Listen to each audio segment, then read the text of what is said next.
श्री सीताराम। जो हम निद रही विप्रवदी सत्य स्वहं भगनाथ, तो वसी को जग सुभट जही भय बसना वही माथ। हे भगनाथ, यदि सचमुच ब्राह्मण कहकर निरादर करते तो यह सत्य सुनिए, फिर संसार में ऐसा कौन योद्धा है जिसे हम डर के मारे मस्तक नवाएं। देव तनुज भूपति भटनाना, संबल अधिक हो बलवाना। जौरन हम ही पचारई को, लरहि सुखेन कालुकिन हो। देवता, दैत्य, राजा या बहुत से योद्धा चाहे बल में हमारे बराबर हों चाहे अधिक बलवान हों, यदि रण में हमें कोई भी ललकारे तो हम उससे सुखपूर्वक लड़ेंगे, चाहे काल ही क्यों ना हो। क्षत्रिय तनुधरि समर शकाना, कुल कलंकुत ही पावर आना। कहु शुभाव न कुलहि प्रशंसी, कालहु डरहि न रण रघुवंशी। क्षत्रिय का शरीर धरकर जो युद्ध में डर गया, उस नीच ने अपने कुल पर कलंक लगा दिया। मैं स्वभाव से ही कहता हूँ, कुल की प्रशंसा करके नहीं, कि रघुवंशी रण में काल से भी नहीं डरते। विप्र वंश कहे असी प्रभुताई, अभय होई जो तुम्हें डराई। सुनि मृदु गूढ़ वचन रघुपति के, उघरे पटल परसु धर्मति के। ब्राह्मण वंश की ऐसी प्रभुता है कि जो आपसे डरता है वो सबसे निर्भय हो जाता है। श्री रघुनाथ जी के कोमल और रहस्यपूर्ण वचन सुनकर परशुराम जी की बुद्धि के पर्दे खुल गए। राम रमापति कर धनु लेहु, खैचहु मिटई मोर संदेहु। देत चापु आपु ही चली गयऊ, परशुराम मन विस्मय भयऊ। परशुराम जी ने कहा, हे राम, हे लक्ष्मीपति, धनुष को हाथ में लीजिए और इसे खींचिए, जिससे मेरा संदेह मिट जाए। परशुराम जी धनुष देने लगे, तब वो आप ही चल गया। तब परशुराम जी के मन में बड़ा आश्चर्य हुआ। जाना राम प्रभाव तब पुलक प्रफुल्लित गात, जोरी पानी बोले वचन हृदय न प्रेम अमात। तब उन्होंने श्री राम जी का प्रभाव जाना, उनका शरीर पुलकित हो और प्रफुल्लित हो गया। वे हाथ जोड़कर वचन बोले, प्रेम उनके हृदय में समाता न था। जय रघुवंश बन जय बन भानु, गहन दनुज कुल दहन कृषाणु। जय सुर विप्र धेनु हितुकारी, जय पद मोह कोह भ्रमहारी। हे रघुकुल रूपी कमल वन के सूर्य, हे राक्षसों के कुल रूपी घने जंगल को जलाने वाले अग्नि, आपकी जय हो। हे देवता, ब्राह्मण और गौ का हित करने वाले, आपकी जय हो, जय हो, जय हो। हे मोह मद क्रोध और भ्रम को हरने वाले, आपकी जय हो। विनयशील करुणा गुण सागर, जयति वचन रचना अति नागर। सेवक सुखद सुभग अग सब अंगा, जय शरीर छवि कोट अनंगा। हे विनयशील, कृपा आदि गुणों के समुद्र और वचनों की रचना में अत्यंत चतुर, आपकी जय हो। हे सेवकों को सुख देने वाले, सब अंगों से सुंदर और शरीर में करोड़ों कामदेवों की छट धारण करने वाले, हे ईश्वर, आपकी जय हो। हे राम, आपकी जय हो। करऊं काह मुखे एक प्रशंसा, जय महेश मन मानस हंसा। अनुचित बहुत कहूँ अज्ञाता, क्षमहु क्षमा मंदिर दो भ्राता। मैं एक मुख से आपकी क्या प्रशंसा करूं। हे महादेव जी के मन रूपी मान सरोवर के हंस, आपकी जय हो। मैंने अनजाने में आपको बहुत से अनुचित वचन कहे हैं। हे क्षमा के मंदिर दोनों भाई, मुझे क्षमा कीजिए। ऐसा परशुराम जी प्रभु श्री राम जी से कहने लगे, जब उन्हें ज्ञात हुआ कि साक्षात परमपिता परमेश्वर श्री नारायण भगवान है। क्या होता कही जय जय जय रघुकुल केतु, भगुपति गए बनहि तप हेतु। अप भय कुटिल मही पिडराने, जहाँ तहाँ कायर गावहीं पराने। हे रघुकुल के पताका स्वरूप श्री रामचंद्र जी, आपकी जय हो, जय हो, जय हो। ऐसा कहकर परशुराम जी तप के लिए वन को चले गए। यह देखकर दुष्ट राजा लोग बिना ही कारण के मन कल्पित डर से रामचंद्र जी से तो परशुराम जी भी हार गए। हमने इनका अपमान किया था, अब कहीं ये उसका बदला ना ले। इस व्यर्थ के डर से डर गए वे काया चुपके से जहां तहां भाग गए। देवन दीन्ही दुंदुभी प्रभु पर बरसहि फूल, हर से पुर नर नारी सब मिटी मोह भय सूल। देवताओं ने नगाड़े बजाए, वे प्रभु के ऊपर फूल बरसाने लगे। जनकपुर के स्त्री पुरुष सब हर्षित हो गए, उनका मोहमय सूल मिट गया। अति गह गहे बाजन बाजे, शबहि मनोहर मंगल साजे। जूथ जूथ मिल सुमुखी सनयानी, करहि गान कल कोकिल बानी बयनी। खूब जोर से बाजे बजने लगे, सभी ने मनोहर मंगल साज सजे। सुंदर मुख और सुंदर नेत्र वाली तथा कोयले के समान मधुर बोलने वाली स्त्रियां झुंड की झुंड मिलकर सुंदर गान करने लगी। सुख विदेह कर बरन न जाई, जन्म दरिद्र मनहु निधि पाई। विगत त्रास भई सिय सुखारी, जनु विधु उदय चकोर कुमारी। जनक जी के सुख का वर्णन नहीं किया जा सकता, मानो जन्म का दरिद्री धन का खजाना पा गया हो। सीता जी का भय जाता रहा, वे ऐसी सुखी हुई जैसे चंद्रमा के उदय होने से चकोर की कन्या सुखी हो जाती है। जनक कीन्ह कौशिकहि प्रणामा, अब प्रभु प्रसाद धनु भंजऊ रामा। मोहि कृति कृत्य कीन्ह दुहु भाई, अब जो उचित सो कह्यू गोसाई। जनक जी ने विश्वामित्र जी को प्रणाम किया और कहा, प्रभु जी की कृपा से श्री रामचंद्र जी ने धनुष तोड़ा है, दोनों भाइयों ने मुझे कृतार्थ कर दिया। हे स्वामी, अब जो उचित हो सो कहिए। कहे मुनि सुन नरनाथ प्रवीणा, रहा विबाहु चाप आधीना। टूटतहि धनु भयउ विबाहु, सुर नर नाग विदित सब काहू। मुनि ने कहा, हे चतुर नरेश सुनो, यूं तो विवाह धनुष के अधीन था, धनुष के टूटते ही विवाह हो गया। देवता, मनुष्य और नाग सब किसी को यह मालूम है। तदपि जाई तुम करहु अब जथा वंश व्यवहार, बूझि विप्र कुल वृद्ध गुरु वेद विदित आचार। तथापि तुम जाकर अपने कुल का जैसा व्यवहार हो, ब्राह्मणों, कुल के बूढ़ों और गुरुओं से पूछकर और वेदों में वर्णित जैसा आचार हो वैसा करो। दूत अवधपुर पठवहु जाई, आनहि नृप दशरथ ही बुलाई। मुदित राव कही भले ही कृपाला, पठाए दूत बोलित ही काला। जाकर अयोध्या को दूत भेजो, जो राजा दशरथ को बुला लावे। राजा ने प्रसन्न होकर हे कृपालु, आप बहुत अच्छा, और उसी समय दूत को बुलाकर भेज दिया। बहुरी महाजन सकल बुलाए, आई सबन सादर सिर नाए। हाट बाट मंदिर सुरबासा, नगर सवारहु चारिहु पासा। फिर सब महाजनों को बुलाया और सबने आकर राजा को आदरपूर्वक सिर नवाया। राजा ने कहा, बाजार, रास्ते, घर, देवालय और सारे नगर को चारों ओर से सजाओ। हरसि चले निज निज ग्रह आए, अपनी परिचारक बोली पठाए। रचहु विचित्र बितान बनाई, असिर धरि बचन बचले सचुपाई।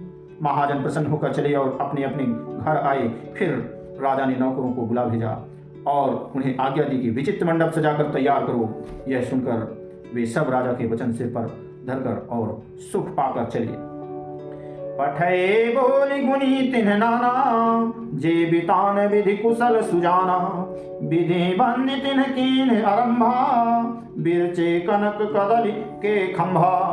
उन्होंने अनेक कारीगरों को बुला भेजा जो मंडप बनाने में कुशल और चतुर थे। उन्होंने ब्रह्मा की वंदना करके कार्य आरंभ किया और सोने के केले के खंभे बनाए।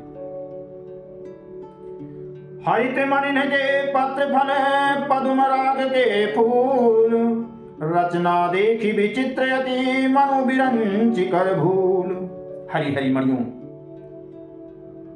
पन्ने के पत्ते और फल बनाए तथा पद्मराग मणियों के फूल बनाए। मंडप की अत्यंत विचित्र रचना देखकर ब्रह्मा का भी मन ब्रह्मा का मन भी भूल गया।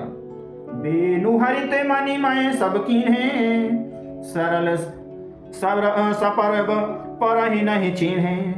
कनक कलित अहि बेली बनाई, लखी नहीं परईस सपरन सुहाई। बांस सब हरी हरी मणियों के सीधे और गांठों से युक्त ऐसे बनाए जो पहचाने नहीं जाते थे। सोने की सुंदर नागबेली बनाई जो पत्तों सहित ऐसी भली मालूम होती थी कि पहचानी नहीं जाती थी। तेही के रची पची बंध बनाए, बिच बिच मुक्ता दाम सुहाए। मानिक मरगत कुलिस पिरोजा, चीरी कोरी पची रचे सरोजा। उसी नागबेल के रचकर और पचिकारी करके बंधन बनाए, बीच बीच में मोतियों के सुंदर झालरें हैं। माणिक, पन्ने, हीरे और फिरोज इन रत्नों को चीरकर कोरकर और पचिकारी करके इनके कमल बनाए। कि ये भृंग बहुरंग विहंगा, गुंजहि कूजहि पवन प्रसंगा। सुर प्रतिमा खंभन गढ़िकाई, मंगल द्रव्य लिए सब ठाढ़ी।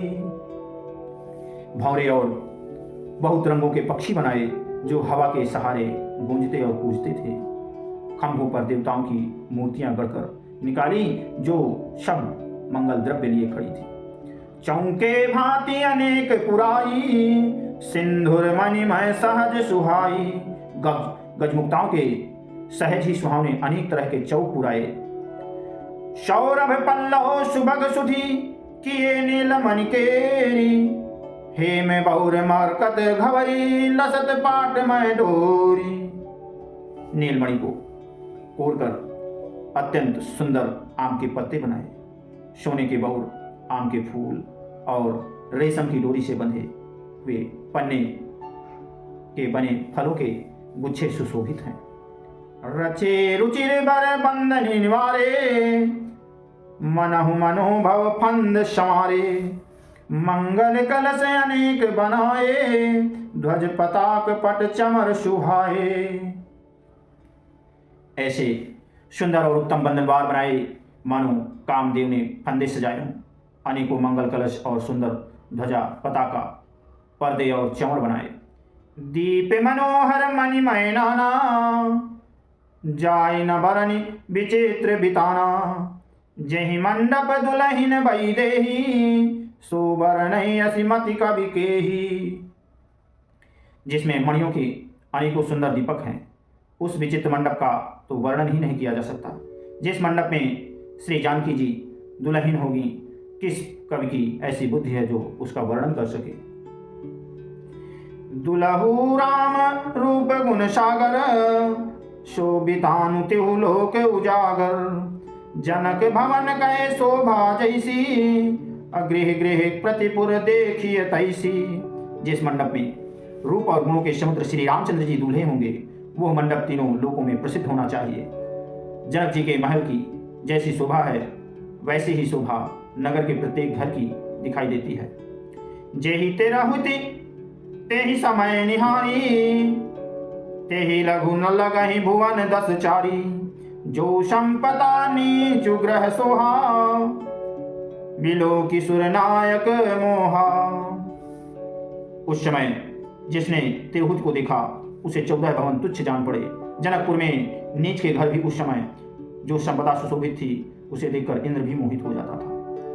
बसई नगर जहि लक्ष्य करी, कपट नारी बरबेशु।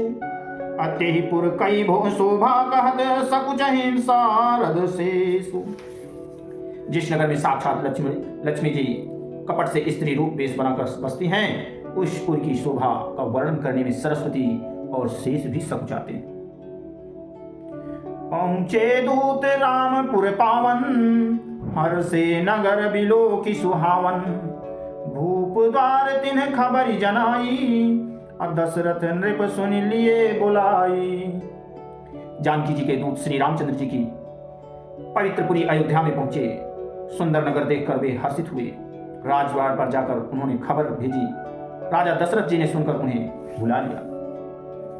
करी प्रणाम तिन्ह पाती दीन्ही, मुदित महीप आप उठ लीन्ही, बारी बिलोचन बाचत पाती, पुलक गात आई भरी छाती।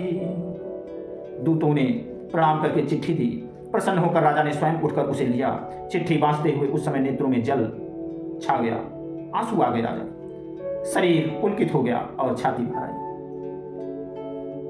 राम लखन और कर बर चिट्ठी, रह गए कहत न खाटी मीठी, उन्हीं धरि धीर पत्रिका बाँची, हर्षी सभा बात सुनि साची। हृदय में राम और लक्ष्मण हैं, हाथ में सुंदर चिट्ठी है। राजा उसे हाथ में लिए ही रह गए, खट्टी मीठी कुछ भी नहीं कह सके। फिर धीरज धरकर उन्होंने पत्रिका पढ़ी। सारी सभा सच्ची बात सुनकर हर्षित हो गई। खेलत रहे तहाँ सुधि पाई, आए भरत सहित हित भाई, पूछत यति स्नेह सकुचाई, तात कहाते पाती आई। भरत जी अपने मित्रों और भाई शत्रुघ्न के साथ जहां खेलते थे वहीं समाचार पाकर भी आ गए। बहुत प्रेम से सकुचाते हुए पूछते हैं, पिताजी चिट्ठी कहां से आई है? कुशल तान प्रिय बंधु दो, आहि कहूं के ही देश, सुनि स्नेह साने बचन, बाची बहुरी नरेश। हमारे प्राणों से प्यारे दोनों भाई, कहिए सब कुशल तो हैं और वे किस देश में हैं? स्नेह से सुने सने ये वचन सुनकर राजा ने फिर से चिट्ठी पढ़ी। सुनि पाती पुल के दो भ्राता, अधिक स्नेह समात न गाता, प्रीति पुनीत भारत कहे देखी, सकल सभा सुख लहेउ बिसेखी। चिट्ठी सुनकर दोनों भाई पुलकित हो गए। स्नेह इतना अधिक हो गया कि वो शरीर में समाता नहीं। भरत जी का पवित्र प्रेम देखकर सारी सभा ने विशेष सुख पाया। तब नृपदूत निकट बैठारे, मधुर मनोहर बचन उचारे, भैया कहूं कुशल दो बारे, तुमनी के निज नयन निहारे। दोनों बच्चे कुशलता से तो हैं,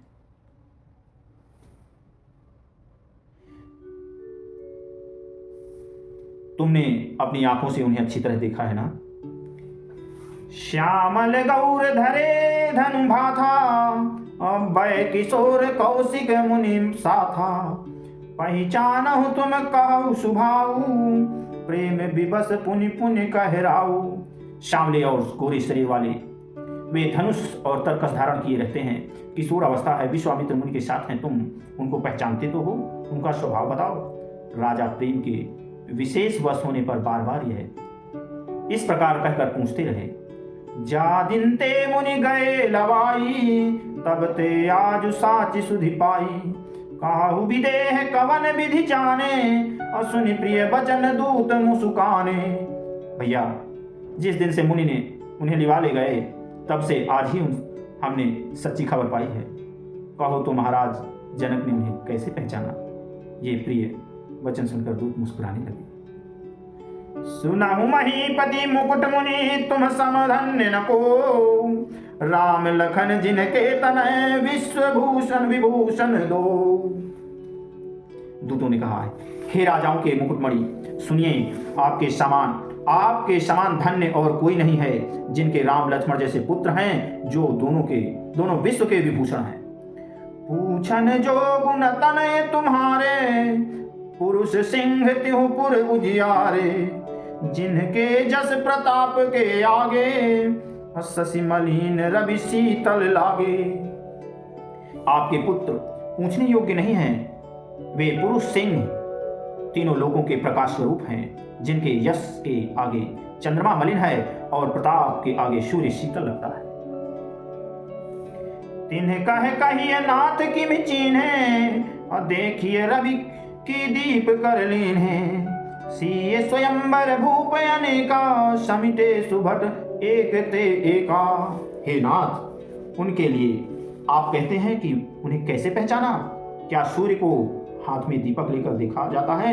सीता जी के स्वयंवर में अनेकों राजा और एक से एक बढ़कर योद्धा एकत्र हुए थे। शंभु शरासनु काहु नटारा, हारे सकल वीर बरियारा, तीन लोक महजे भट रान मानी, सब कहे सकति शंभु धनु भानी। परंतु शिव जी के धनुष को कोई भी नहीं हटा सका। सारे बलवान वीर हार गए। तीनों लोकों में जो वीरता के अभिमानी थे, शिव जी के धनुष ने सबकी शक्ति तोड़ दी।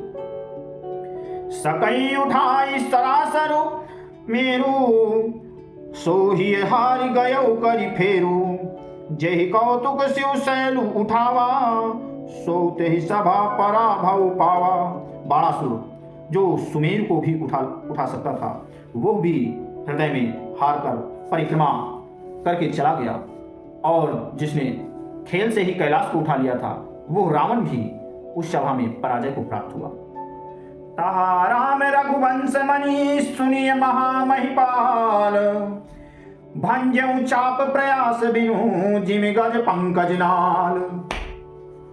हे महाराज सुनिए, वहां जहां ऐसे योद्धा हार मान गए, रघुवंश मणि श्री रामचंद्र जी बिना ही प्रयास शिव जी के धनुष को वैसे ही तोड़ डाला जैसे हाथी कमल की डंडी को तोड़ डालता है।